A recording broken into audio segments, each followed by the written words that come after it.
Do you want to know how to discipline a teenager with bipolar? I'm Nicholeen Peck, and I teach all over the world about parenting, good communication, how to build strong family bonds, child development, and education, all through the lens of the principle self-government.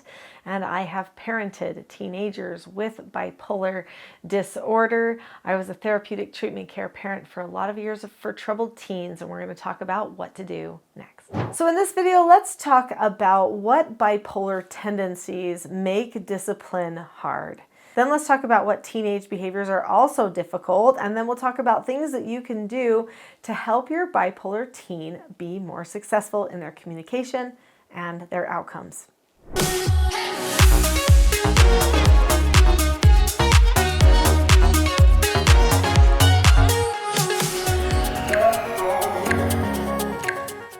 People with bipolar often struggle with emotional instability and impulsivity, and it changes depending on if they're in their manic or their depressed state. So in the manic state, they're going to be having a lot of impulse control problems, right? Like, oh, what's coming next? What's coming next? That's a hard thing for them to be able to manage.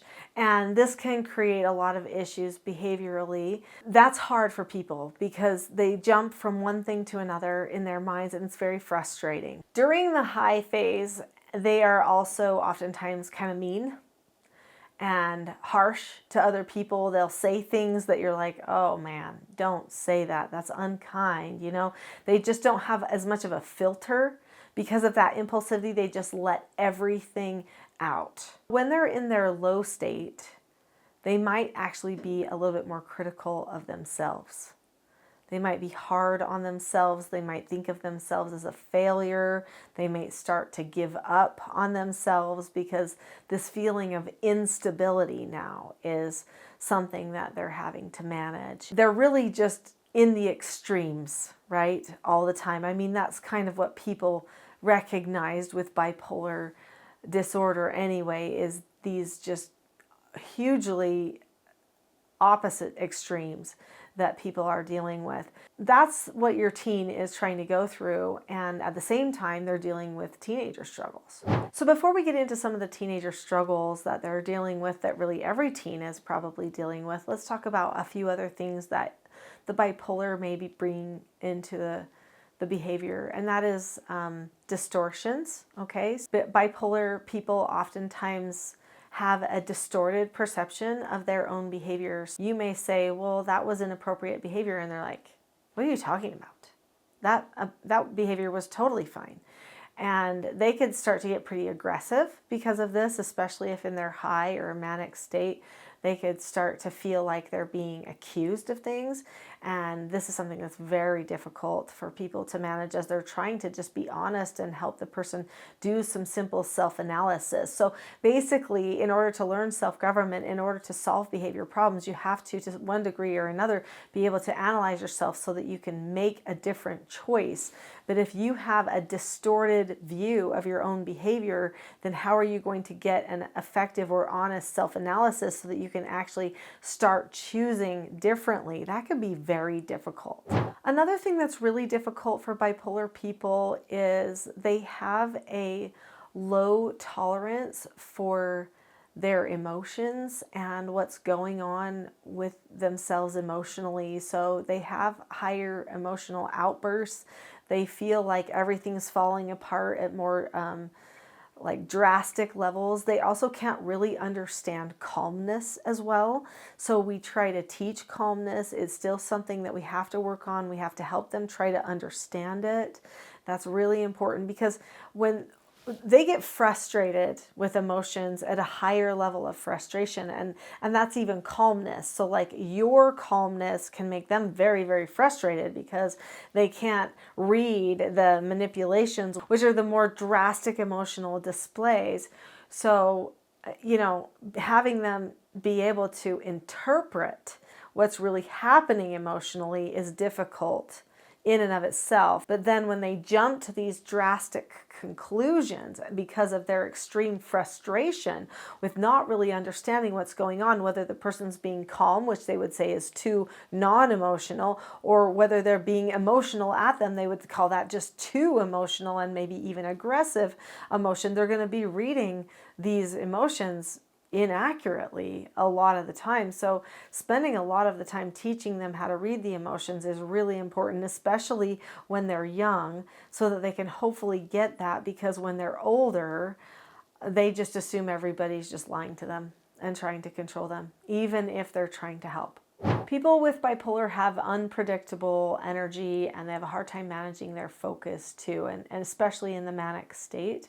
But even in the depressive state, it can be that way. Usually they're more calm when they're in the depressed state, but they're not happy. So that's kind of hard, because they start thinking of everything as bad, and that they're bad, and that they don't like life, and it's not fun, right? But when they're in the manic state and they love it and it's fun, they'll focus on all the wrong things. They end up pushing everybody's buttons and all the things that they shouldn't, and they're doing it in an effort to connect and have fun and to create a meaningful time for themselves, and it ends up backfiring. So let's talk about what's happening during the teenage years. During teenage development, they're dealing with a lot of stuff. There's higher levels of anxiety. Oh, that's not going to be helpful, right? Because they already might be having higher levels of anxiety. It's harder to focus because we're going to the amygdala part of the brain a lot, okay? That's going to make things more difficult. If you're bipolar, that's going to be hard. There's a lot of social things. People are reading more into social things. So the social scene is a little bit more dramatic and explosive. This could mean that you could actually fail socially a lot more. And so that could increase the stress or the burden, or maybe even the sense of worthlessness during that depressive time. Connection with other people is something that teens really need to feel stabilized, to feel safe, and bipolar teens have a harder time connecting. Like just bipolar in general, you have a harder time having a really meaningful connection. During manic stage, you might go around connecting like crazy, but it's not fully meaningful. And then when you are in your depressed state, everything is meaningful, but it has so much meaning that you feel like everything's broken sometimes. And so they just have a hard time being able to establish those connections. So sometimes socially with their friends, they can struggle a lot. So all of these things combined can add additional stress to the life of the bipolar teenagers, so that they are really struggling to maintain what they could call a baseline for themselves. So let's talk about 4 things that you can do to help them to be able to succeed. If you've already subscribed to this channel, then I teach a lot about skills here.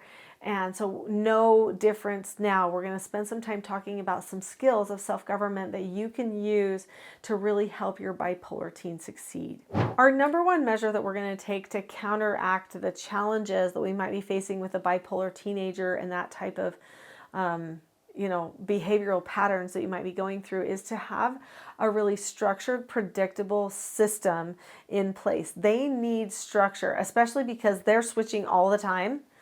And we cannot be changing our structure all the time. We can't say, well, they're in their manic state, so, oh, well, I can't fix everything. They're just out of control. No, we can't say that. Or they're in their depressive state, so, I don't know. I guess we'll just let them, be depressed for a bit because they'll get happy again soon. And no, we've got to have a structure in place, something that's systematized, a system, so that they can feel like there's something that they can hold on to that will help them feel secure. And by the way, this is for all people, not just bipolar, but when I did therapeutic treatment care, there were bipolar youth, there were ADHD, ODD, RAD, there were people with anger control issues and impulsivity problems, as well as sometimes just kind of run-of-the-mill neurotypical people that were coming through my home, and they all learned the same principles and skills of self-government as part of a system so that they could have something to hold on to and refer back to.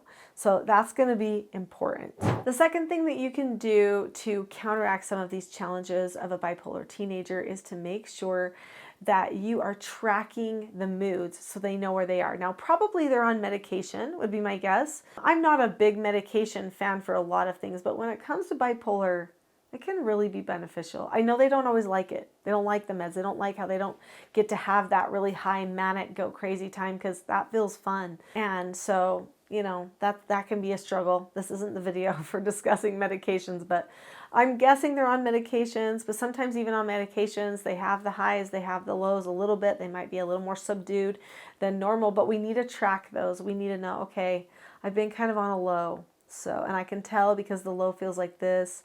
I've been thinking this. Okay, I think I'm hitting a high. Have a conversation with your teen about what those things feel like so that you can track them, so that they can track them. And so that when they start to think something, they can say, wait, is that just the high talking? Because I should not do everything I think when I'm on my high, because that is not going to help me, right? So they can start to pull themselves back, give themselves no answers if they're able to assess their mood patterns and be able to track those. Number 3, develop a personal calm plan. This is so important. No matter whether you're in your depressive state or your manic state, you need a calm plan. In fact, I would think that people who are bipolar have to have their calm plan even more so than other people, even though everyone needs a calm plan, because we can always have our good times and our bad times, right? And things that we need to work through, just like anyone, just like our bipolar child might be experiencing. They need a calm plan. What does that calm plan look like? It looks like a particular body positioning. It might look like closing eyes, taking deep breaths, telling myself to stop and think about what's going on in my head right now. Am I in my manic? Am I in my depressive? Or am I in my high or low? That's probably how they're going to think about it. Okay, I'm in my low.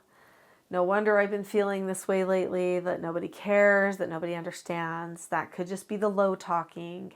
So what do I need to tell myself? What are the calm words? I need to tell myself to take a deep breath. I need to tell myself that people care, to make eye contact with people, to have a conversation with somebody. So I'm going to start self-directing. A calm plan can bring a lot of peace to a person. They know what to think. They know where to sit. They know how to take their breaths, how to count their breaths.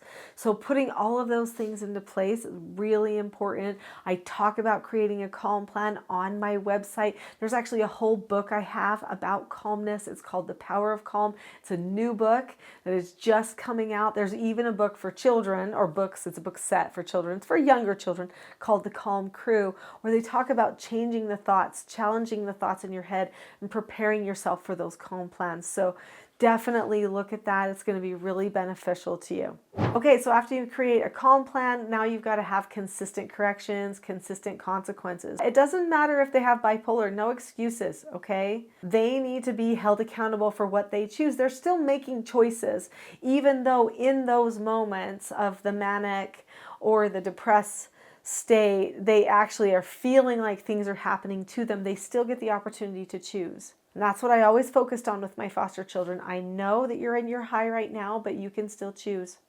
I know that you're at your low right now and it seems like everything's happening to you, but you can still choose. What can we choose?